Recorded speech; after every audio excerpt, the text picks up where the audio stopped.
রেখেছেন আল্লাহ কথা, কিন্তু মনে রাখবেন ওই নামাজ আল্লাহ নেবে না, ওই রোজা আল্লাহ নেবে না। আপনি নামাজ পড়েন ঠিকই কথা, কিন্তু আপনার উঠা বসা জালিমের সাথে, আপনার উঠা বসা মাতালের সাথে, আপনার উঠা বসা নারীদের উপরে যারা জুলুম করে তাদের সাথে, আপনার উঠা বসা যারা এলিমদেরকে লোটে তাদের সাথে আমার আল্লাহ নবী জানিয়ে দিলে দুনিয়ায় যে যার সঙ্গে উঠা বসা করবে পরকালে সে তার সঙ্গে জাহান্নামে যাবে। আপনার নামাজ আল্লাহ নেবে না, আপনার রোজা আল্লাহ নেবে না। কেন? আল্লাহ কোরআনে জানিয়ে দিল, কুনতুম খায়রা উম্মাতিন উখরিজাত লিন-নাসি তা'মুরুনা বিল মারুফ ওয়া তানহাউনা আনিল মুনকার। হে বিশ্বের মানুষেরা, আমি আল্লাহ তোমাদেরকে শ্রেষ্ঠ উম্মত করেছি। আমি তোমাদের জন্য দুটো কাজ দিলাম। প্রথম কাজ হলো তুমি নিজে ভালো কাজ করবে, দ্বিতীয় কাজ হলো অন্যায় বিরোধী করবে। তুমি ন্যায়ের পক্ষে থাকবে, অন্যায়কে মিটিয়ে দেবে। আজ আমি নামাজ রোজা হজ যাকাত করলাম, এটা ন্যায় কাজ, ঠিকই কথা, ভালো কাজ, কিন্তু অন্যায় বিরোধী করলাম না। মনে রাখবেন, নামাজ পড়লে নিজের উপকার হয়, সমাজের উপকার নয়। রোজা রাখলে আমার উপকার, সমাজের উপকার নয়। দাড়ি রাখলে আমার উপকার, সমাজের উপকার নয়। কিন্তু সমাজে যদি এমন করে গরিবদের উপরে জুলুম অত্যাচার হয়, এই অত্যাচারের ক্যান্সার সমাজ যদি বাড়তে থাকে, এটা দেখার পরও যদি তুমি মুখ ঘুরিয়ে নাও, মনে রেখে দেবে এই অন্যায়কে প্রতিষ্ঠিত তুমি করার সহযোগিতা করলে। কেননা অন্যায় করা যেমন পাপ, অন্যায়কারীকে দেখে চুপ করে থাকাটা আরো বড় পাপ। তাই অন্যায়ের প্রতিবাদ করতে হবে, এটা ইসলামের হুকুম। যদি আমাদের দুটো হাত না থাকতো কত বিচ্ছিরি লাগতো, দুনিয়া লোক আমাকে আপনাকে তুচ্ছ তাচ্ছিল্য করত। যদি দুটো পাল্লা না দিত তাহলে নিজেদের ক্ষমতায় চলতে পারতাম না।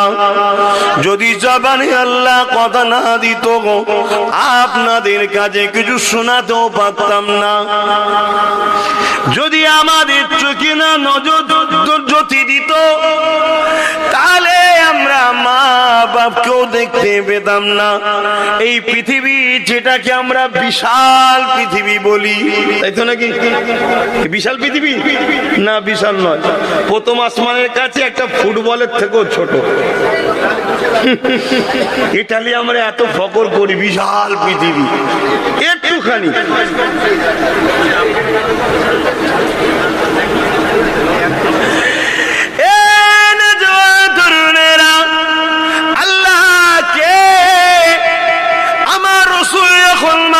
জমিনে ১,৫০০ বছর আগে এসে কাবার সামনে দাঁড়িয়ে বলেছিল লা ইলাহা ইল্লাল্লাহ মুহাম্মাদুর রাসূলুল্লাহ। ওই সময় মক্কা জমিনের মানুষেরা তারা নিজেদের হাতে তৈরি করে ৩৬০টা নকল খোদার উপাসনা করত। তারা বলতে লেগেছিল, মুহাম্মদ আল্লাহকে আমার আল্লাহ জানিয়ে দিল কুল হুয়াল্লাহু আহাদ। হাবিব আপনি বলে দিন আল্লাহ তিনি যিনি এক, আল্লাহুস সামাদ, আল্লাহ তিনি যিনি কারো মুখাপেক্ষী নয়। হাবিব আপনি বলে দিন লাম ইয়ালিদ ওয়া লাম ইউলাদ, আল্লাহ তিনি যিনার কারো থেকে সৃষ্টি নয়, অর্থাৎ তিনার বাপ মা নাই এবং তিনার সন্তান স্ত্রী নাই। ওয়া লাম ইয়াকুল লাহু কুফুয়ান আহাদ, যিনি এক অদ্বিতীয়, তিনার সমকক্ষ কেউ নাই। এ যুবকেরা, আমরা যত বড় অন্যায় করি না কেন, মানুষের পা ধরে পর্যন্ত ক্ষমা চাইতে পারি, কিন্তু আল্লাহ ছাড়া নিজেদের মাথাটা কারো কাছে নত করি না। এই যে একমাত্র মাথা নত হবে সৃষ্টিকর্তার কাছে, এই শিক্ষা আমাদেরকে দিয়েছে হযরত নবী মুহাম্মদুর রাসূলুল্লাহ।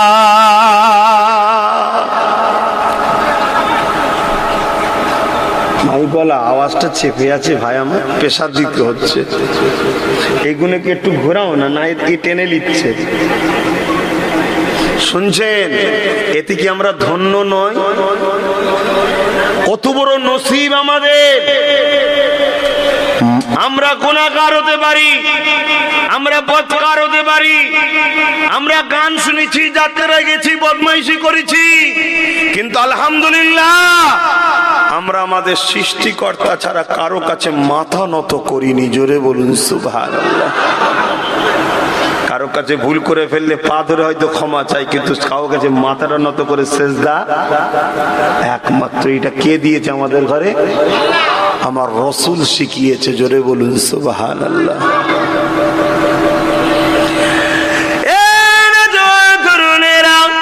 এই পৃথিবীর মানুষেরা আজ থেকে 2000 বছর আগে হযরত নবী ঈসা আলাইহিস সালাম চলে যাবার পরে আস্তে আস্তে এক আল্লাহকে ভুলতে লাগলো। এই সময় পৃথিবীর বুকে দুই শ্রেণীর মানুষ আছে।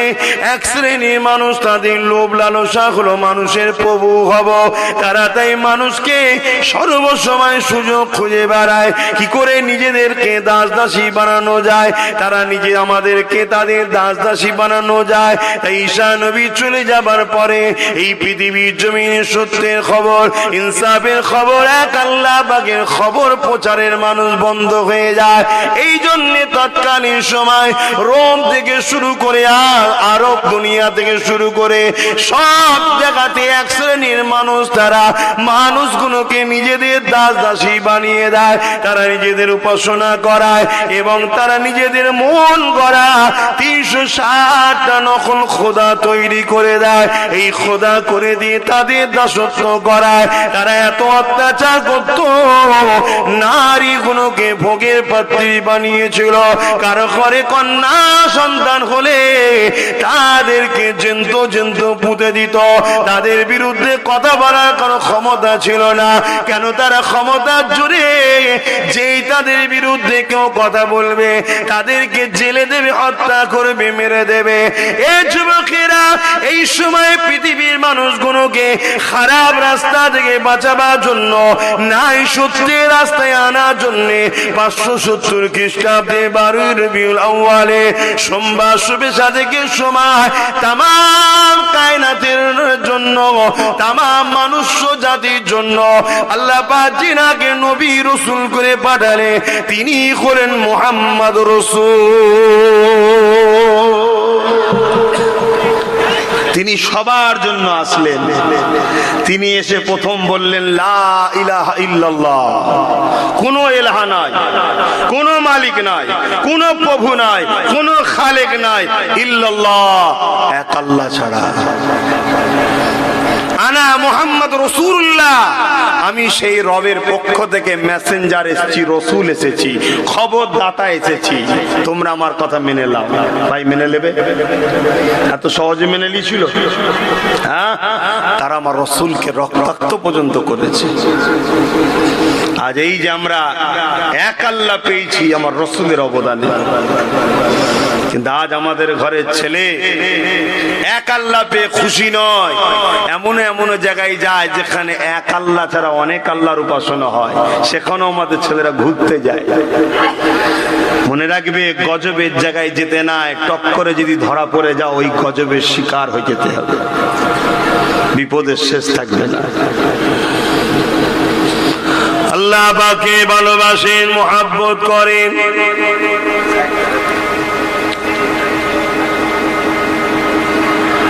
এ যুবকেরা, তরুণেরা, বাপেরা, আমার আল্লাহ বা তিনি তোমাকে আমাকে কত ভালোবেসেছেন। আল্লাহ তোমাকে আমাকে যদি চোখে জ্যোতি না দিত, মায়ের পেট থেকে যখন বাইর হলাম যদি চোখে জ্যোতি না আল্লাহ দিত, আমাদের মালিক যদি চোখে জ্যোতিটা কিনে নিত, জীবনে কোনোদিন মাকে দেখতে পেতেন না, জীবনে কোনোদিন বাপকে দেখতে পেতেন না, জীবনে কোনোদিন এই জমিন আসমানকে দেখতে পেতেন না। আল্লাহ পাক দয়া করে আমাকে আপনাকে চোখের জ্যোতি দিয়েছে, এর বিনিময়ে আল্লাহ তোমার আমার কাছে কিছুই কিন্তু নেয়নি। এখন যদি কেউ আপনাকে কোনো রাত্রি ধরে, রাস্তা দিয়ে আসছিলেন, চোখ দুটো উপরে লোব, আপনার কাছে 50 লক্ষ টাকা আছে, টাকাটা দেন আর চোখ দুটো নিয়ে লোব, আপনি কি বলবেন? চোখ নিয়ে টাকা বলবেন? কি বলবেন? ভাই টাকা লিজা, ভাই চোখ লিসনি, কি গো বলবেন তো নাকি? হ্যাঁ কি না আমার ভুল বলা হচ্ছে?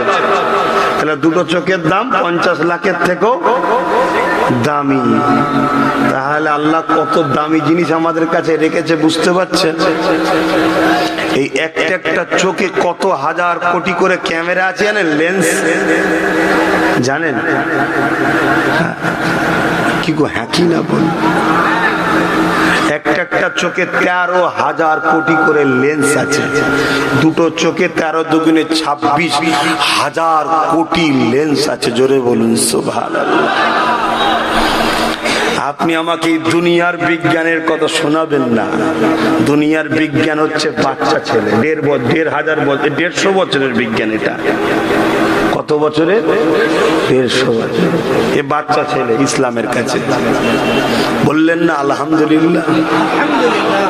আমাদের ছেলেরা চিনতে পারছেন আল্লাহ আমাদেরকে কি নিয়ামত করেছে। আপনার ঘরের একটা মাদ্রাসা 7 বছরের বাচ্চাকে জিজ্ঞেস করো তো ভাই 7 কবক আসমানের উপরে কি আছে? ও 7 বছরের মাদ্রাসার ছেলে বলে আল্লাহর আরশ আছে। বলুন সুবহানাল্লাহ। বিজ্ঞানকে জিজ্ঞেস করো তো ভাই প্রথম আসমানের উপরে কি আছে? বলবে জানি না। তাহলে কি করলে? আমার নবীর গোলাম 7 বছর বয়স যদি হয় সেও বল দিচ্ছে আল্লাহর আরশ আছে। আর এত কোটি কোটি টাকা খরচ করে বিজ্ঞানকে জিজ্ঞেস করো প্রথম আসমানের উপরে কি আছে? বলছে জানি না। শুনছেন? আসো নিজেকে চিনতে শেখো। আল্লাহ তোমাকে কোন ঘরে জন্ম দিয়েছে? জন্মেই তুমি 80% নম্বর পেয়ে গেছো, এবার 20% কষ্ট করে করতে পারলেই জান্নাত। কিন্তু কপাল ফাটা আমাদের, আমরা 80কে নষ্ট করে দিয়ে একদম 0 খাতা করে বসে আছি। এখন কি গো ভুল বলছি নাকি? আসেন পরিবর্তন হন আমাদের যুবকরা। আপনাদের গাফলতিতে পৃথিবী থেকে আপনারা বিরান হতে চলেছেন। আপনারা পৃথিবী থেকে বিরান হতে চলেছেন, আপনারা ভাবতে পারছেন না। ফেসবুকটা তো খোলার উপায় নেই, খুললেই বাচ্চা ছেলের কান্না দেখছি, বাচ্চা ছেলের লাশ দেখছি, বাচ্চা ছেলেদের উপর অত্যাচার দেখছি, নারীদের উপরে ধর্ষণ দেখছি। হচ্ছে না? হয় না? খোলার মতো উপায় নেই। কেন? এর জন্য একমাত্র দোষী আমার মুসলিম ঘরের যুবকরা। আমরা দোষী। আমরা যদি সত্যের পক্ষে থাকতাম, আমরা যদি সালাউদ্দিন আইবির উত্তরসূরি হতে পারতাম, আমরা যদি খালেদ বিন ওয়ালিদের উত্তরসূরি হতে পারতাম, আমরা যদি উসমান সুলতান উসমান গাজীর উত্তরসূরি হতে পারতাম, আমরা যদি আব্দুল হামিদের উত্তরসূরি হতে পারতাম, তাহলে এই পৃথিবীর জমিনে নারী ধর্ষণ তো দূরের কথা, কোন নারীর আঁচল দুপাট্টা ধরে তাড়ার কোন জালিমের ক্ষমতা ছিল না। কিন্তু আজ আমরা নামে তাল পুকুর ঘটি ডোবেনি, নামে আমরা ইসলামের অনুসারী। কোন কালচার আছে ইসলামের? আসো, এখনো সময় আছে। পরের ঘর লুটছে, তুমি ভাবছো আমার তো লোটে নে। মনে রেখে দিও লুটেরাদের কাজই হচ্ছে লুটা। ওটা লুটা হয়ে গেলে তখন তোমায় লুটা হবে। অতএব আগে থেকে প্রস্তুত হও, আগে থেকে প্রস্তুত হও। আর এই প্রস্তুত হতে বলতে কি? ছুরিতে ধার দেবেন, ঢাল তরোয়াল তৈরি করবেন, না বোম কামান তৈরি করবেন? এই প্রস্তুত। পৃথিবীর ইতিহাস বলছে বোম কামান বন্দুক যাদের দিকে ছিল যুগে যুগে তারাই হেরেছে, আর জিতেছে তারাই যারা মোস্তফার সুন্নতলে জীবন করেছে। জোরে বলুন সুবহানাল্লাহ। পৃথিবীর ইতিহাস এটা। নিশ্চয়ই নাম শুনেছেন চিঙ্গিস খান। শয়তানের নাম শুনেছেন না? চিঙ্গিস খান কন্টাক্ট নিয়েছিল পৃথিবী থেকে ইসলামকে মুছে দেব। আমি আর একটু বলি, আমাকে একটু বলতে দেন। ইসলাম আমরা অনেকে মনে করি, মনে শুধু নয়, এটাও একটা ইসলামের দুশমনদের প্ল্যান। একদল বক্তা মৌলী সাহেবদের দিয়ে আমাদেরকে শেখানো হচ্ছে ইসলাম মানে দাড়ি টুপি, নামাজ, মসজিদ, মাদ্রাসা, এর বাইরে কিছু করতে হবে না। এটা একটা প্ল্যান আমাদেরকে শিক্ষা দেওয়া হচ্ছে। ইসলাম শুধু দাড়ি টুপি, মসজিদ, মাদ্রাসা, নামাজ, রোজা, হজ, যাকাতের নাম শুধু ইসলাম নয়। আরে আমার নবী তো মেরাজে গিয়েছিল 2000, মেরাজে গিয়েছিল 621-এ। কতই তারিখগুলো মনে রাখবেন, 621। আর নবী নবুয়াতের ঘোষণা দিয়েছিল 610-এ। মনে পড়ছে? 570-এ আসা 40 বছর পর, অর্থাৎ 610-এ ঘোষণা দিল, আর 621-এ মেরাজে গেল আল্লাহ দেখা করতে। সেখান থেকে নামাজ এনেছে, সেখান থেকে রোজা এনেছে, সেখান থেকে পর্দা এসছে। শোনো, তাহলে বাকি 11 বছর আমার নবী কি করেছে? বাকি 11 বছরে পৃথিবীতে মানব রূপী যত পশু ছিল তাদের নাম নিশানাকে মিটিয়ে ঠিকানাতে পৌঁছে দিয়ে জঙ্গলকে পরিষ্কার করে সুন্দর বাগান তৈরি করেছে। জোরে বলুন সুবহানাল্লাহ। অর্থাৎ অন্যায় হয়েছে, প্রতিবাদ করেছে। নারীর উপর জুলুম হয়েছে, ঢাল হয়ে দাঁড়িয়েছে। মা বাপের উপর অত্যাচার হয়েছে, ঢাল হয়ে দাঁড়িয়েছে। এতিমের উপর জুলুম হয়েছে, এতিমের পাশে দাঁড়িয়েছে। বিধবার উপর অত্যাচার হয়েছে, বিধবার পাশে দাঁড়িয়েছে। মা বাপের উপর জুলুম হয়েছে, মা বাপের পক্ষে গিয়ে দাঁড়িয়েছে। গরিবের শোষণ হয়েছে, গরিবের পক্ষে দাঁড়িয়ে শোষণকারীদের বিরুদ্ধে লড়েছে। এ আমার কওম, বলো তোমার আমার মধ্যে এই গুণ কি আছে? আমরা গরিবের হয়ে লড়ি, এতিমের হয়ে লড়ি, বিধবার হয়ে লড়ি, অসহায়ের পাশে দাঁড়াই? আমরা দাঁড়াই না। আমরা দাঁড়াই কাদের পাশে? আজকের যারা আবু জেহেল, আজকের যারা এজিদ, আজকের যারা লুটেরা, আজকের যারা ডাকাত, আজকের যারা খুনি, আজকের যারা চরিত্রহীন, তাদের পিছনে আমরা দাঁড়াই। অথচ বলি আমরা নবীর উম্মত। কথা বুঝে আসছে না? নাই। এজন্য আজ আমাদের উপরে খোদার রহমত নাই। এখনো সময় আছে। সূর্য দেখা যাচ্ছে, ডুবে যায়নি, সন্ধ্যা হয়নি। অন্ধকার হওয়ার আগে পরিবর্তন হও। তোমার এই আরামের জিন্দেগি বেশি দিনের নয়। যদিও দুনিয়াতে আল্লাহ তোমাকে পাকড়াও নাও করে, তুমি জেনে রেখে দিও তোমার স্টাইল তোমাকে আল্লাহ পাকড়াও করে জাহান্নামে দেবে। তোমাকে আল্লাহ এই জন্য পাঠাইনি, তোমাকে আল্লাহ পাঠিয়েছে মুহাম্মদ রাসূলের গোলামি করার জন্য। জোরে বলুন সুবহানাল্লাহ। অর্থাৎ মা আতাকুমুর রাসূল ফাখুযুহু ওয়া মা নাহাকুম আনহু ফান্তাহু। আমার নবী যা আদেশ করেছে মেনে নাও, আমার নবী যা নিষেধ করেছে ছেড়ে দাও। আল্লাহ নবী কখনো জালিমদের পক্ষে ছিল না, আল্লাহ নবী মুসলিমদের পক্ষে ছিল। মুসলিমদের পক্ষে দাঁড়াতে গিয়ে আল্লাহ নবীকে তায়েফের জমিনে রক্তাক্ত হতে হয়েছে। তথাপিও নবী আমার গরিব মুসলিমদের পক্ষে ছিল, জালিমদের পক্ষে কখনো দাঁড়াই না। নবীর উম্মত দাবি করব, জালিমদের সাথ দেব। তোমাকে আল্লাহ দুনিয়ায় যদি নাও ধরে, পরকালে কিন্তু তৈরি থাকো, আল্লাহ ধরবে। অজে অসুবিধা হচ্ছে। এ নামাজিরা, এ আমার রোজাদারেরা, নামাজ আল্লাহর হুকুম ঠিকই কথা, রোজা আল্লাহর হুকুম ঠিকই কথা রেখেছেন, আলহামদুলিল্লাহ, অনেক ভালো কথা। কিন্তু মনে রাখবেন, ওই নামাজ আল্লাহ নেবে না, ওই রোজা আল্লাহ নেবে না। আপনি নামাজ পড়েন ঠিকই কথা, কিন্তু আপনার উঠা বসা জালিমের সাথে, আপনার উঠা বসা মাতালের সাথে, আপনার উঠা বসা নারীদের উপরে যারা জুলুম করে তাদের সাথে, আপনার উঠা বসা যারা এতিমদেরকে লোটে তাদের সাথে আমার আল্লাহ নবী জানিয়ে দিলে, দুনিয়ায় যে যার সঙ্গে উঠা বসা করবে, পরকালে সে তার সঙ্গে জাহান্নামে যাবে। আপনার নামাজ আল্লাহ নেবে না, আপনার রোজা আল্লাহ নেবে না। কেন? আল্লাহ কোরআনে জানিয়ে দিল, কুনতুম খায়রা উম্মাতিন উখরিজাত লিন-নাসি তা'মুরুনা বিল মারুফ ওয়া তানহাউনা আনিল মুনকার। এ বিশ্বে মানুষেরা, আমি আল্লাহ তোমাদেরকে শ্রেষ্ঠ উম্মত করেছি। আমি তোমাদের জন্য দুটো কাজ দিলাম। প্রথম কাজ হলো তুমি নিজে ভালো কাজ করবে, দ্বিতীয় কাজ হলো অন্যায় বিরোধী করবে, তুমি ন্যায়ের পক্ষে থাকবে, অন্যায়কে মিটিয়ে দেবে। আজ আমি নামাজ রোজা হজ যাকাত করলাম, এটা ন্যায় কাজ, ঠিকই কথা, ভালো কাজ, কিন্তু অন্যায় বিরোধী করলাম না।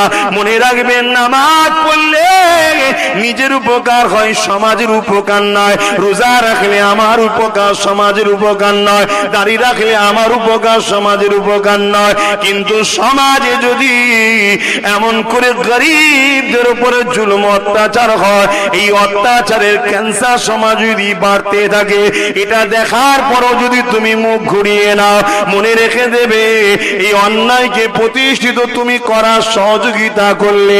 কেননা অন্যায় করা যেমন পাপ, অন্যায়কারীকে দেখে চুপ করে থাকাটা আরো বড় পাপ। তাই অন্যায়ের প্রতিবাদ করতে হবে, এটা ইসলামের হুকুম। মাইক বাজছে কি আমি সেটাই বুঝতে পারছি না, কি হচ্ছে কি জানি। প্রথম ওটা তবুও ঠিক ছিল, এত প্রেসার দিতে হচ্ছে। শুনছেন ভাই?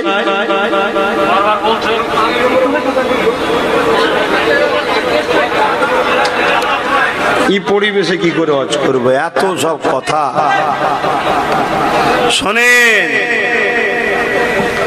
শোনেন শোনেন, অনেকে মনে করেন ওসব ফেতনায় যাবার দরকার নেই। বাবা শোনো, তুমি ফেতনায় যাবে না তো কি হয়েছে? সমাজে যে ফেতনা হচ্ছে, এই ফেতনাটা যখন বাড়তে থাকবে বাড়তে থাকবে বাড়তে থাকবে, একটা উরুজ পর্যন্ত যখন পৌঁছে যাবে, আল্লাহর আযাব তখন আসবে। ওই আযাবে যে ফেতনা করছে সেও ধরা পড়বে। তুমি আমি চুপ থাকার জন্য, ফেতনাকে মিটাবার চেষ্টা করি না বলে তুমি আমিও কিন্তু আল্লাহর আযাবে ধরা পড়বো। শুনছেন তো নাকি? কেন? তোমাকে তো আল্লাহ পাঠিয়েছে হকের পক্ষে থাকতে হবে, অন্যায় বিরোধী করতে হবে, এটা কাজ। এজন্যই তো মালিক তোমাকে দুটো হাত দিয়েছে, যে হাতে তুই যেমন ন্যায় প্রতিষ্ঠিত করবি, এই হাত দিয়ে তুই অন্যায়কে রুখবি, এজন্য হাত দিয়েছি আমি তোকে। কিন্তু আজ আমরা এই হাত দিয়ে ন্যায় তো প্রতিষ্ঠিত করার স্বপ্ন কোনোদিন দেখলাম না, উপরন্তু অন্যায়কারীদের ঘরে কোলে করে তোলার স্বপ্ন দেখছি। এ ফাইসাল্লাহ কিন্তু আল্লাহর কাছে দিতে হবে। আহা, আল্লাহ বা যদি তোমাকে আমাকে দুটো হাত না দিত, তাহলে তুমি আমি হাত দিয়ে কোনো কাজ করতে পারতাম না। এমনকি কিছু খাবার সময় অন্যজনের সাহারা নিতে হতো, তুমি আমি নিজে খেতে পারতাম না। আল্লাহ পাক কেন হাত দিল? গরিবকে লুটার জন্য নয়, আল্লাহ হাত দিয়েছে গরিবকে সাহায্য করার জন্য। সেই গরিবটা যদি মুসলমান নাও হয়, অমুসলিম ঘরে যদি হয়, তারপরও তাকে সাহায্য করতে হবে, লুটা যাবে না। কেননা যে লোটে সে জালিম, যে সাহায্য করে সেই তো আল্লাহ প্রকৃত প্রেমিক বান্দা। এ যুবকের আল্লাহ দুটো হাত দিয়েছে মা বাবার খিদমত করার জন্য, আল্লাহ দুটো হাত দিয়েছে এতিম অসহায়কে দান করার জন্য, আল্লাহ দুটো হাত দিয়েছে এই হাত দিয়ে সমাজে ন্যায় প্রতিষ্ঠিত করার জন্য। এই হাত দিয়ে আপনি আপনার মসজিদ মাদ্রাসা বানাবে, এই হাত দিয়ে কোরআন ধরবে, এই হাত দিয়ে আপনার যখন কোন প্রয়োজন হবে আল্লাহর কাছে দুয়া চাইতে থাকবে। এজন্যই তো আল্লাহ হাত দিয়েছে। আজকে হাত আমরা ঠিক জায়গায় ইউজ করছি? বলুন, এই হাত কি ঠিক জায়গায় ইউজ করতে পারছেন? যদি করে থাকেন আল্লাহ হিসাব নেবে না, আর যদি না করে থাকেন তো তৈরি থাকেন, আল্লাহ কিন্তু হিসাব নেবে। বান্দারে, আমি তোকে দুটো পা দিয়েছি, তুই ওই পা দিয়ে কোথায় হেঁটে হেঁটে গেছিলি বল? বান্দা, আল্লাহর ওলিদের দরবারে গিয়েছিলিস কি বল? মসজিদে গিয়েছিলিস কি বল? মাদ্রাসায় গিয়েছিলিস কি বল? নাই সত্তর মাহফিলে গিয়েছিলিস কি বল? এতিম গরিবদের ঘরে দেখতে গিয়েছিলিস কি বল? এমন করে কোন অসুস্থ বিমারি ছিল তাকে দেখতে গিয়েছিলিস কি বল? হকের পক্ষেই পায়ে হেঁটেছিলিস কি বল? ওরে আমার বান্দারে, পা আমি দিয়েছি, আমার রাস্তায় হেঁটে হেঁটেছিস কি বল? যদি আমরা হেঁটে থাকি চিন্তার কারণ নেই, আল্লাহ পাকে জান্নাত দেবে। আর যদি হেঁটে না থাকি, তৈরি থাকেন, আল্লাহ ছাড় দিয়েছে ঠিকই, ছেড়ে কিন্তু দেয়নি। দিয়েছে নাকি?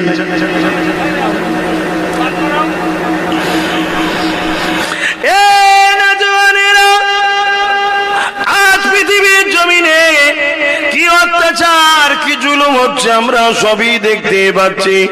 এভাবে জুলুম অত্যাচার বারবার ইসলামের উপরে হয়েছে, কিন্তু আমার আল্লাহ ছাড় দিয়েছে, ছেড়ে দেয়নি। আজ আমরা ফেসবুক খুললে দেখতে পাই বাচ্চা বাচ্চা ছেলেদের লাশগুলোকে বোমের আঘাতে তাদের ঘর বাড়ি ভেঙে দেওয়া হচ্ছে, কিন্তু আল্লাহ খামোশ রয়েছে, সবর করে আছে, ছাড় দিয়েছে, ছেড়ে কিন্তু দেয়নি।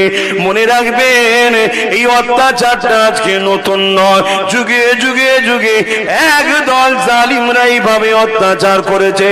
আল্লাহ পাক এই অত্যাচারীদের বিচার কিন্তু করেছে, কিন্তু আল্লাহ ছাড় দেয়, কত দূরেরা যেতে পারে দেখা যায়, এবং আমাদেরকেও পরীক্ষা করে বাকি তারা কি দরদ দেখায় দেখা যায়।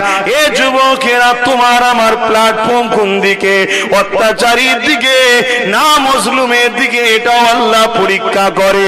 এই আজকের দিনে পৃথিবী জুড়ে আপনি যেদিকেই তাকাবেন, সেটা হতে পারে প্যালেস্তাইন, হতে পারে মসজিদে আকসা, সেখানেও যে অত্যাচারটা হচ্ছে, ওই অত্যাচার যারা করছে তাদের পক্ষে দাঁড়াবেন না, যাদের উপরে জুলুম হচ্ছে তাদের পক্ষে দাঁড়াবে।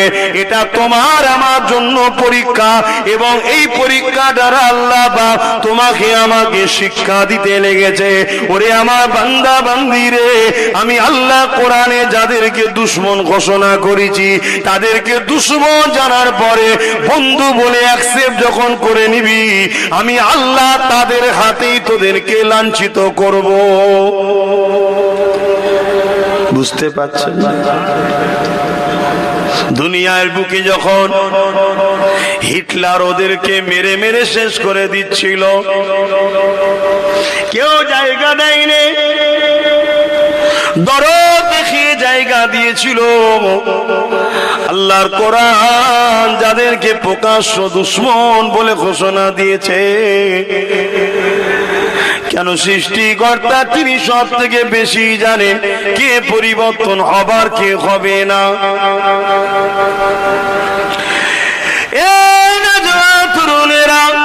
আজকে তারা আস্তে আস্তে আস্তে খেয়ে ধুয়ে ধুয়ে ধুয়ে যখন মোটা সোনা তাজা হয়ে গেছে, এবারে ছবল মারতে লেগেছে, তখন তুমি আমি পেরেশান হয়ে যাচ্ছি, এটা কি করে হয়, এটা কি করে হয়। এ থেকে তোমাকে আমাকে শিক্ষা নেওয়ার ব্যাপার আছে না নাই?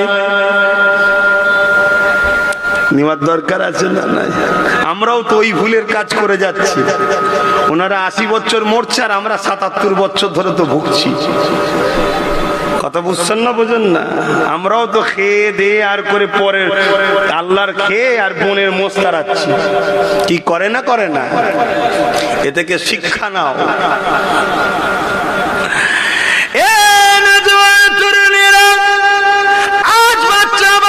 ছেলেগুলোকে হত্যা করছে, এগুলো দেখে তোমার আমার দিলে যদি ব্যথা লাগে, জানতে হবে ঈমানটুকু রয়েছে। এ যুবকেরা মনে রেখে দাও, যদি অন্য কোন ধর্মেরও বাচ্চা হয়, তাও দেখার পরে দিলে ব্যথা যদি লাগে, মনে রাখবে তোমার মধ্যে ঈমানটুকু আছে। সে অন্য ধর্মের হতে পারে, কিন্তু সৃষ্টির মালিক তো একজন আল্লাহ, যিনি আমাকে বানিয়েছে, তিনাদেরও বানিয়েছে। অতএব আল্লাহর সৃষ্টিগুলোকে এইভাবে ক্ষমতা জোর দিয়ে তাদের উপরে বোম চার্জ করে হত্যা করে দেওয়া হচ্ছে। এই ব্যথা যদি তোমার আমার দিলে না লাগে, তাহলে মনে রাখতে হবে ঈমান বলে কিছু না। আর ব্যথা যদি লাগে, জানতে হবে ঈমান রয়েছে। তবে এটা দেখে ঘাবড়ে যাবার কিছু না, কেননা ইসলামের ইতিহাস আমাদের পড়া আছে। হযরতে মুসা আলাইহিস সালামের জবানাতে মুসা নবী যখন দুনিয়ার জমিনে আসবে, একজন গণকারক ফেরাউনকে বলেছিল, এ ফেরাউন রে, একজন বাচ্চা জন্মগ্রহণ করতে লেগেছে, যে বাচ্চা তোমার রাজত্বকে মিটিয়ে দেবে। ফেরাউন এত বড় জালিম ছিল, সে তার রাজত্বকে টিকাবার জন্য প্রতিটা বাড়ি দৌড়ে দৌড়ে দুজন করে প্রশাসন লাগিয়ে দিয়েছিল। তাদেরকে ঘোষণা দিয়ে দিয়েছিল, কোন পুত্র সন্তান জন্ম হলে তাদেরকে কতল করে দাও। ফেরাউন এইভাবে ওই সময় মিশরে যত বাচ্চা জন্মগ্রহণ করেছিল পুত্র সন্তান, সবাইকে হত্যা করেছিল। শুধু একদিনের হিসাব বলছি, একদিনে 12,000 বাচ্চা ছেলেকে ফেরাউন কতল করেছে। কত? তোমার আমার বাচ্চা কোনোকে কতল করা হয় না এখন। যদি এখন না শুধরাই, কাল তোমার আমার উপর ওই জুলুম আসবে। শুনছেন তো নাকি? মাইকের আওয়াজে বুঝতে পাচ্ছেন তো নাকি? হ্যাঁ, এখনো শুধরান, এখনো সময় আছে। তাহলে কত হাজার একদিনে? 12,000। কি জন্যে?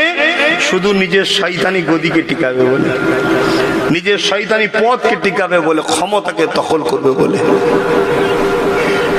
যুগে যুগে এটা হয়েছে। আর আজকে যে বাচ্চাগুলোকে মারা হচ্ছে কেন? হসপিটালে বোম মারছিস কেন রে? না, এই বাচ্চাগুলো বড় হয়ে মসজিদে আকসাকে বাঁচাবার জন্য লড়বে। ওদের লক্ষ্য মসজিদে আকসাকে ভেঙে দেবে। এ লড়াই হচ্ছে না হয়নি? বলুন, হচ্ছে না হয়নি? এ যুগ যুগ ধরে হবে।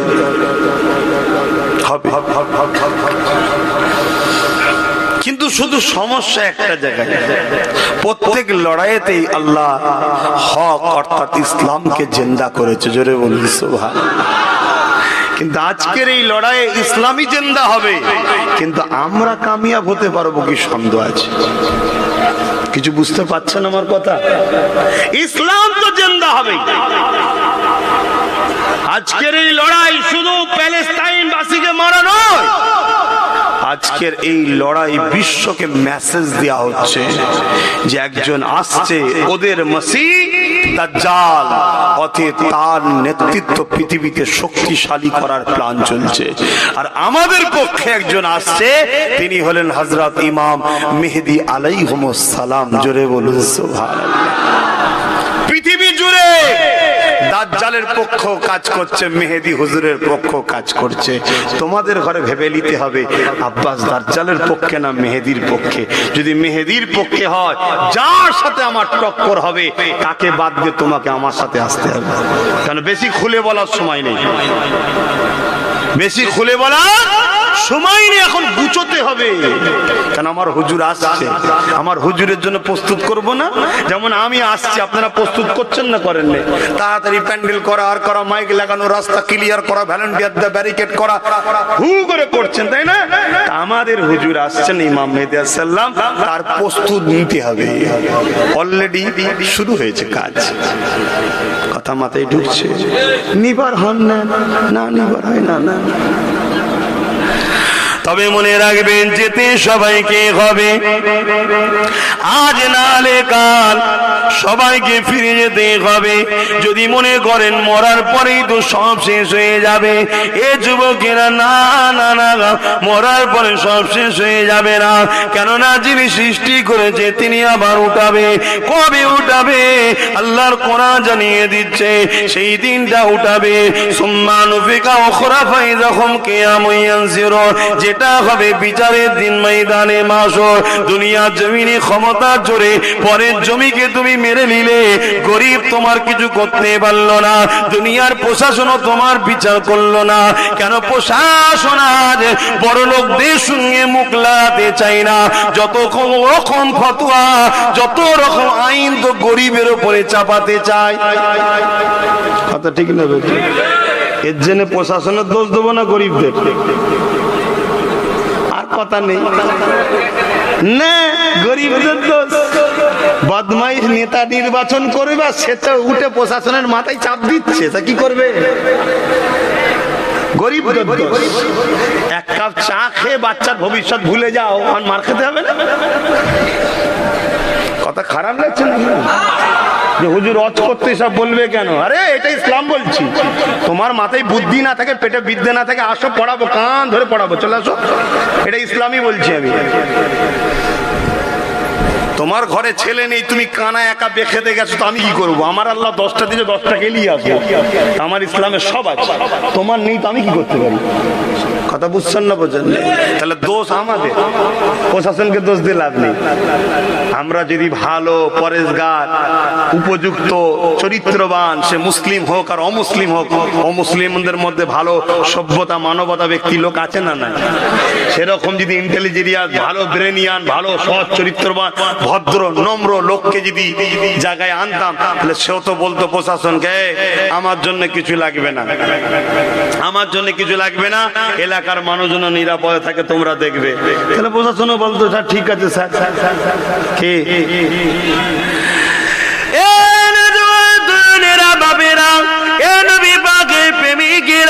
মনে রাখবে, পৃথিবীর জমিনে যুগে যুগে একদল লোকেরা ক্ষমতা জোরে মানুষের প্রভু হতে চেয়েছে।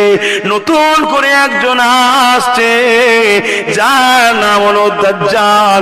সে এক চক্ষু হবে, সে পৃথিবীর মানুষের প্রভু হতে চাইবে। প্রথমে এসে সে নবী দাবি করবে, নাউযুবিল্লাহ। অথচ আমার নবী আমাদেরকে জানিয়ে দিয়েছে, আনা খাতিমুন নবী, আমার পরে আর কোন নবী আসবে না। এ যুবক, তোমরা যদি আমাদের কাছে না বসো, এখনো যদি শিক্ষা না থাকে, ওই দাজ্জালের চক্রান্তে পড়ে তাকে নবী বলে মেনে নেবে। কেননা দাজ্জাল ফিরিতে ফিরিতে বলবে না, দাজ্জাল মানুষকে ঘর দেবে, দাজ্জাল মানুষকে বাড়ি বালাখানা দেবে, এমনকি সোনা দানা হিরে দেবে। শুধু তাই নয়, তোমার আমার পূর্বপুরুষদের কবরের কাছে গিয়ে বলবে, এই অমুকের দাদু উঠে পড়, কবর থেকে তোমার দাদু উঠে পড়বে। আল্লাহ নবী বলছে, ওটা কিন্তু তোমার দাদু নয়, দুষ্টু জেনেরা, তোমার দাদু সোনা ধরে উঠবে। সে উঠার পরে দাজ্জালকে নবী বলে মানবে। আর আমার রাসূল আর এক রায়াতের মধ্যে আছে, দাজ্জালের শেষ দিকেতে নিজেকে খোদা বলে দাবি করে দেবে। যদি তোমরা আমাদের সোহবতে না বসো, তাহলে তোমরা শিখবে কি করে? আল্লাহ নবী জানিয়ে দিল, দাজ্জাল চোখে এক কানা হবে, তার একটা চোখ কানা থাকবে। সে 40 দিনে পৃথিবীকে ঘুরে ফেলবে। যদি আটলান্টিক মহাসাগরের বীজখানে দাঁড়ায়, পানি তার 1 হাঁটু পর্যন্ত হবে। এত বিশাল চেহারাওয়ালা মালিক তাকে বানাবে, তাকেও বানাবে আল্লাহ। তাকে বানাবে কে? কেন? ওই যে বলেছো প্রেম করি, আল্লাহ তোমায় ভালোবাসি, এমনি এমনি জান্নাতে দেবে নাকি? হ্যাঁ, প্রেম নেবে না পরীক্ষা? ওই পরীক্ষা, ওই পরীক্ষা। আমি আবার বলছি, গুনাহ যদি করে মরো, যদি আল্লাহ দয়া করে মাফ করতে চাইলে মাফ করতে পারবেন, তিনি বলেছেন আমি করেও দিতে পারি। যদি না করে কোনো কারণে, গুনার জন্য জাহান্নামে দিয়ে পিটানো হবে, কিন্তু ঈমান থাকার জন্য আবার তুলে জান্নাত দেওয়া হবে। জোরে বলুন সুবহানাল্লাহ। আর যদি বেঈমান হয়ে মরো, এজন্য যুবকরা বোঝো, বোঝো। আর নবীর সঙ্গে যেটা জড়িয়ে আছে সেটাকেই তুচ্ছ তাচ্ছিল্য করলে বেঈমান কাফের হবে। এই টুপি, এটা আমার মাথায় আছে ঠিকই, আপনাদের মাথায় আছে ঠিকই, যাদের মাথায় নাই তারা কেউ বেঈমান নয়, তাদের গুনাহও হচ্ছে না। শুনছেন না? শোনেন, এই যে মাথায় টুপি দিয়ে বসে নেই, গুনাহ হচ্ছে নাকি? না, গুনাহ হয় না, কিন্তু এটা সওয়াব পাচ্ছে না। আমি সওয়াবটা পাচ্ছি, যারা টুপি আছে তারা পাচ্ছে, যাদের নেই পাচ্ছে না। কিন্তু সব নবীর সুন্নতের সওয়াবটা পাচ্ছে না। কিন্তু বেঈমানও নয়, গুনাহও নয়। কিন্তু এই টুপিটাকে কেউ যদি তুচ্ছ তাচ্ছিল্য করে, সে বেঈমান কাফের হবে। শুনছেন কেন? এটা নবীর পছন্দ। তো নবীর পছন্দ টুপি, একে তুচ্ছ তাচ্ছিল্য করলে কাফের হবে। আর বাকি নবীর পছন্দ জিনিসগুলোকে তুচ্ছ তাচ্ছিল্য করলে কাফের হবে না? যে কোনো জিনিস নবীর সঙ্গে যেটা জড়িয়ে আছে সেটাকে তুচ্ছ তাচ্ছিল্য করলে কাফের হয়ে যাবে। তাহলে নবীর সাথে জড়িয়ে থাকার জন্য, নবীর পছন্দ লেবাসের জন্য যদি তুচ্ছ তাচ্ছিল্য করলে কাফের হয়, তাহলে নবীর খানদানকে তুচ্ছ তাচ্ছিল্য করলে কি হয়? কথা মাথায় ঢুকছে না ঢোকে নে? এটা একটা শয়তানদের প্ল্যান। দেখবেন আমার কমকে দিয়ে আমাদের বিরুদ্ধে বলায়। কেন শয়তান তুই বল না, বলবে না, তোমাদের ঘরে দিয়ে বলায়। কেন শয়তান জানে যে এদের ঘরে যদি নবীর বংশের ছেলেদের বিরুদ্ধে বলায় তাহলে এদের ইমানটা যাবে। কথা বাসা বুঝছেন না, বোঝেন না? কারণ নবীর ভালোবাসাকে আঘাত করছে, তার মানে নবীকে আঘাত করা। আপনার ভালোবাসা আপনার সন্তান, আপনার সন্তানকে আঘাত করলে আপনি আঘাত পাবেন না, পাবেন না? এই জন্য দেখবেন ওদের ঘরে বলেন না যে তোরা বল না, বল না, বলবে না। কেন? সর্বসময় আমাদের ঘরে বেঈমান বানাতে চায় কারা? যারা দাজ্জালের চেলা তারা। মনে রাখবেন, সমাজের দাজ্জাল মিডিয়া ভরে যাচ্ছে, দাজ্জাল মিডিয়া ভরে যাচ্ছে। এগুলো তো সাবধান। আমার আজকে কি আপনাদের অসুবিধা হচ্ছে নাকি? নিতে পাচ্ছেন না, বেকার বকে যাচ্ছি। এখনো সময় আছে, পরিবর্তন হন, বুঝার চেষ্টা করেন। এ যুবকেরা, তরুণেরা, দুনিয়া হাজারো চেষ্টা করেছে মুসা আলাইহিস সালামকে মিটিয়ে দিবার। 12,000 একদিন বাচ্চাকে কতল করেছে, আরো কত হাজার বাচ্চা কতল করেছে, কিন্তু আমার আল্লাহর ফয়সালাকে মিটাতে পারেনি। যে মুসাকে কতল করার জন্য এত বাচ্চা কতল হয়ে গেল, সেই মুসা আলাইহিস সালামকে আল্লাহ পাক তিনার ঘরেতেই লালন, বাদশা ফেরাউনের ঘরেতেই লালন পালন করিয়ে বড় করছে।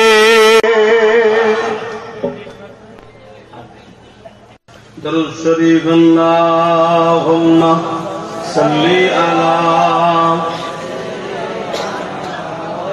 মাওলানা মুহাম্মদ ওয়া আলিহি।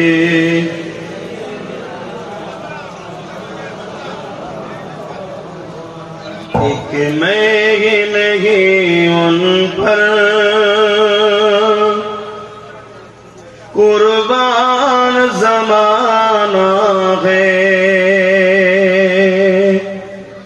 एक मैं ही नहीं उन पर कुर्बान ज़माना है, एक मैं उन पर कुर्बान ज़माना है, जो रब्बे दो आलम का महबूब गाना है। अल्लाहुम्मा सल्ली अला।